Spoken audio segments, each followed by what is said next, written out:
Chers téléspectateurs, bonsoir. Bienvenue dans cette nouvelle édition. Tout de suite, pour commencer, le pôle anticorruption ou PAC a estimé un détournement de fonds d'environ 41 milliards d'ariars l'année 2022, selon le rapport qu'il a fait ce jour dans ses locaux à 67 hectares. Concernant la durée de traitement des dossiers au niveau de cette entité, cela va de 6 mois à 1 an. Détails sur les images de Yves Janel. 215 affaires, dont 30 des affaires criminelles ordinaires et 185 des affaires correctionnelles, ont été reçues au parquet du PAC en 2022. Toutes ces affaires ont été traitées. Concernant les affaires correctionnelles, 747 personnes ont été jugées et 208 condamnées. À propos des condamnations, 119 personnes ont été emprisonnées et ont dû payer des amendes. 41 emprisonnés sans amende et 24 contraints de payer des amendes. Concernant les confiscations de biens, 9 dossiers sont saisis avec gel. 41,1 milliards d'ariars sont estimés détournés, mais cela peut changer, explique la coordonnatrice du PAC, Rabarjon Rivnadjian. 13% des affaires ont par contre été classées sans suite. Toujours selon les explications, la durée de traitement des affaires au PAC va de 6 mois à 1 an. Toutefois, cela dépend de la situation géographique de la localité où il y a des dossiers à traiter.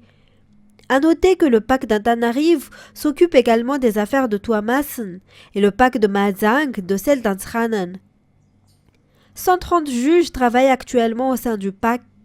L'objectif pour cette année est la mise en place du PAC Fianarantsoa qui se chargera des dossiers de Tuléar.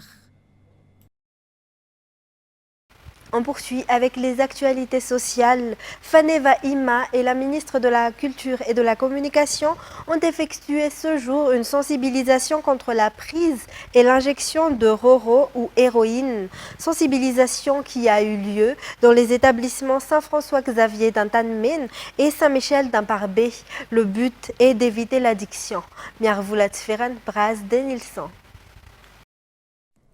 L'exploration est souvent la cause de l'addiction, entraînant à la toxicomanie. La prise du roro, la drogue puissante qui domine actuellement, commence par la fumée et se termine par l'injection. Après son injection, la victime devient agressif, dépressif, et cela peut entraîner à un suicide, d'après le docteur Miarntsu Rasuarboang, un médecin addictologue. Le roro coûte également cher, ce qui entraîne au vol. Ces méfaits ont été exposés aux élèves des écoles Saint-François-Xavier d'Antanmen et Saint-Michel d'Amparbé.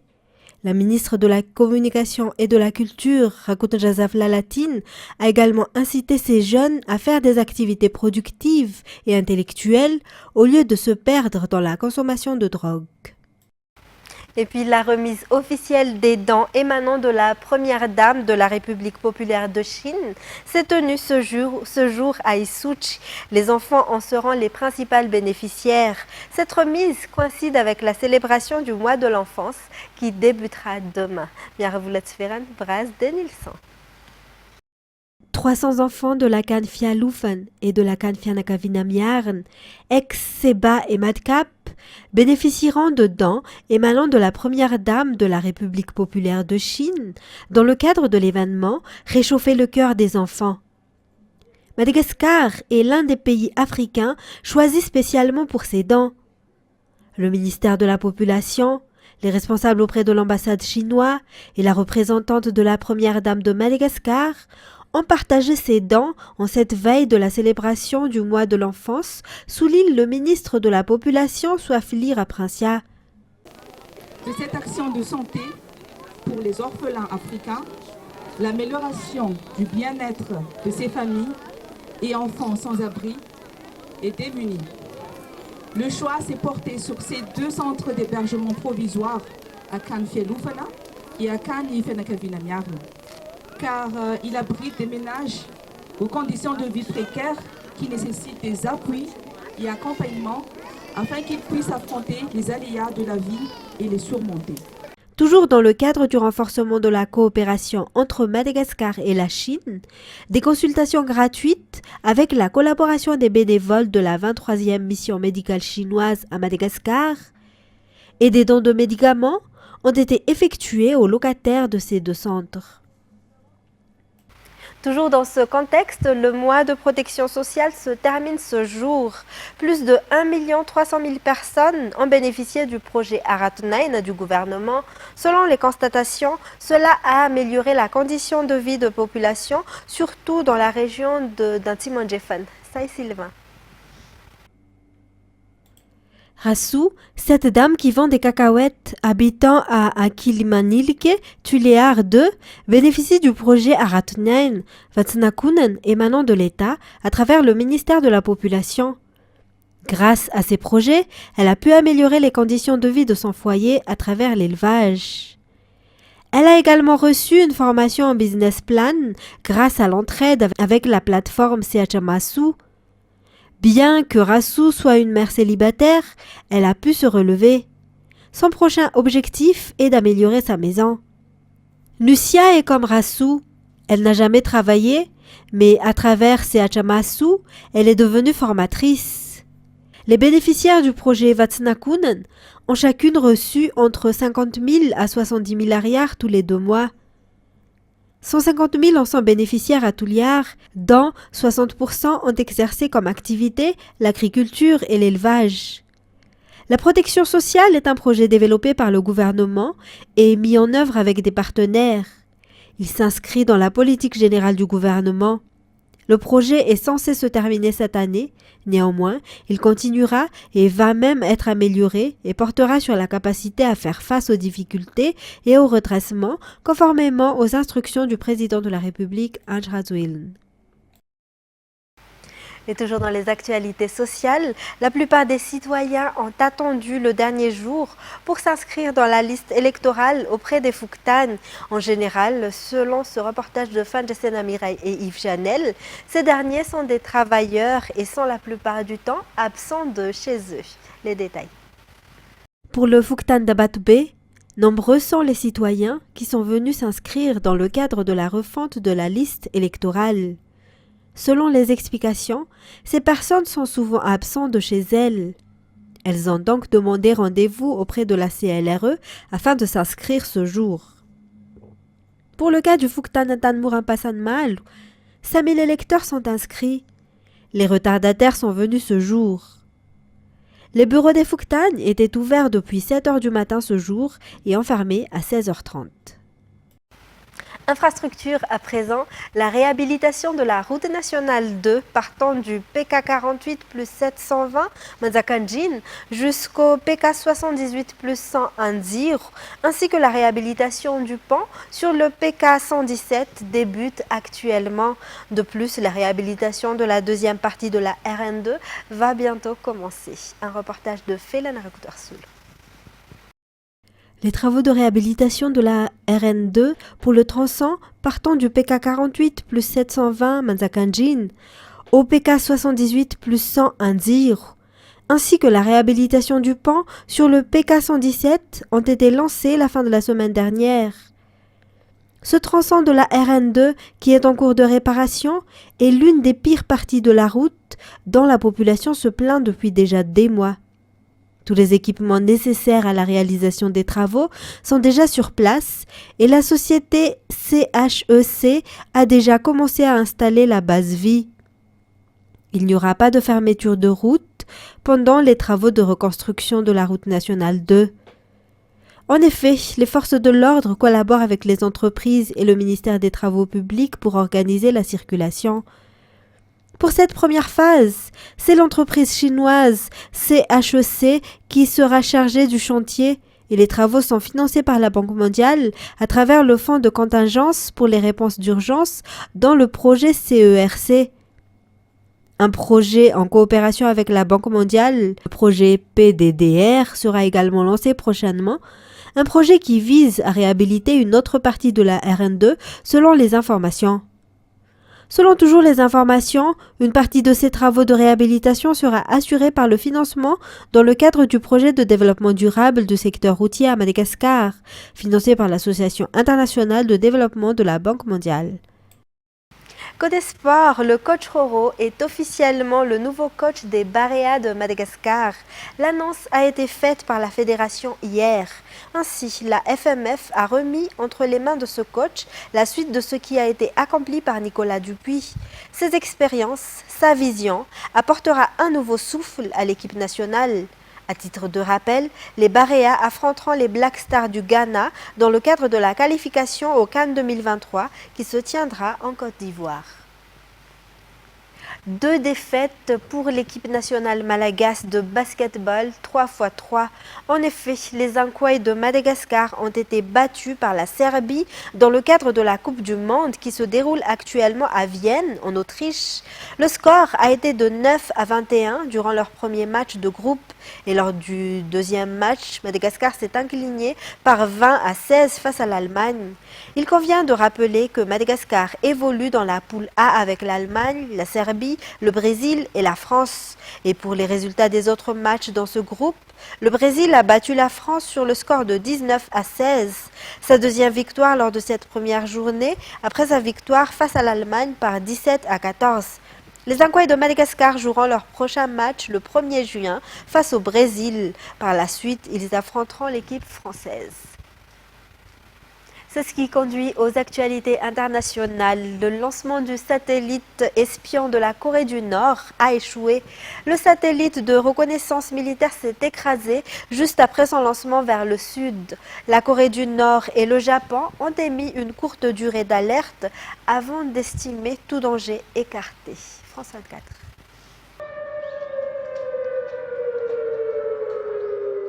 Les sirènes retentissent dans les rues de Séoul et les chaînes d'information sud-coréennes interrompent leur programme.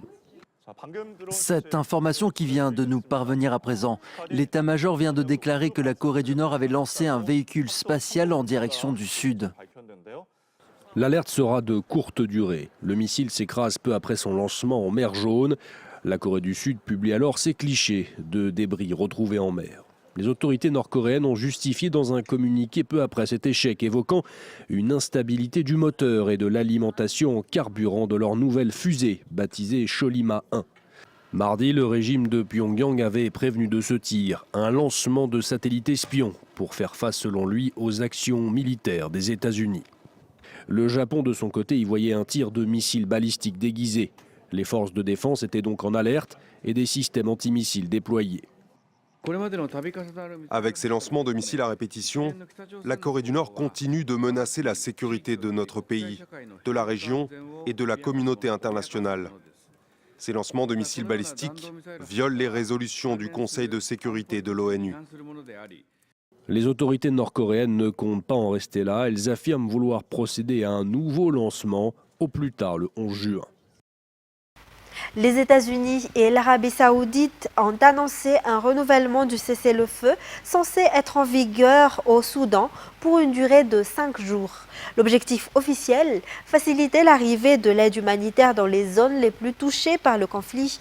Mais si le programme alimentaire mondial a effectivement pu commencer des distributions à Khartoum ce week-end, les civils sont en réalité toujours touchés par les combats. France 24. De nombreux Soudanais se demandent quel est l'intérêt du renouvellement de ce cessez-le-feu alors que les combats n'ont jamais réellement cessé au cours des 7 derniers jours. À Khartoum, les habitants rapportent des tirs, des explosions. Les combats étaient certes moins intenses qu'au cours des précédentes semaines, mais ils ont continué, disent les habitants. En revanche, les combats les plus violents ont lieu au nord Kordofan et dans la région du Darfour. Au nord Kordofan, la ville d'El Obeid est toujours entourée par les forces de soutien rapide qui affrontent l'armée. Au cours des derniers jours, il y a eu au moins 20 blessés et plusieurs morts. Et dans la région du Darfour, il est toujours extrêmement compliqué de savoir ce qu'il se passe, étant donné qu'une grande partie des infrastructures de télécommunications ont été détruites lors des combats. Mais l'ancien chef rebelle Mini Minaoui, aujourd'hui gouverneur du Darfour, a appelé la population à prendre les armes pour pouvoir lutter contre les forces de soutien rapide et contre les milices locales qui leur sont alliées. Dans la ville de Niala, capitale du Darfour de l'Est, les combats continuaient toujours ce mardi. Dans la ville d'El Fachir, capitale du Darfour du Nord, des combats ont touché ce week-end un camp de déplacés internes alors qu'il n'y avait pas eu de combat depuis plusieurs semaines. semaine. Des milliers de personnes ont dû fuir au sud de la ville. Et enfin, dans le Darfour occidental, la ville d'El Geneina est toujours entourée par les forces de soutien rapide. Quelques personnes ont réussi à fuir en direction du Tchad voisin et elles expliquent les violences qu'elles ont dû affronter sur place. Les milices locales et les forces de soutien rapide s'en prennent aux civils, attaquent ces civils, les tuent parfois, volent leurs maisons. La situation est intenable pour eux, mais il est extrêmement difficile de fuir. Plus de 100 000 personnes ont déjà réussi à quitter la région du Darfour et beaucoup d'autres souhaiteraient le faire. Mais voilà, cela reste extrêmement difficile à cause des combats qui continuent toujours. En 20 ans, le Japon est passé d'environ 25% à 16% de fumeurs quotidiens, mais le tabac reste un défi de santé publique car plus de 130 000 personnes en décèdent chaque année dans le pays. Pourtant, la prévention contre la cigarette reste très timide sur l'archipel. France 24. Dans ce bar japonais, on trinque et on s'enfume. Au Japon, rien de surprenant, il est légal de fumer dans certains restaurants ou bars, chose interdite en France depuis 2008. La cigarette, ça me permet d'être plus détendu. Sans elle, je trouve que ce serait plus ennuyeux. Conséquence, le lieu pourtant exigu se remplit de fumée et de clients.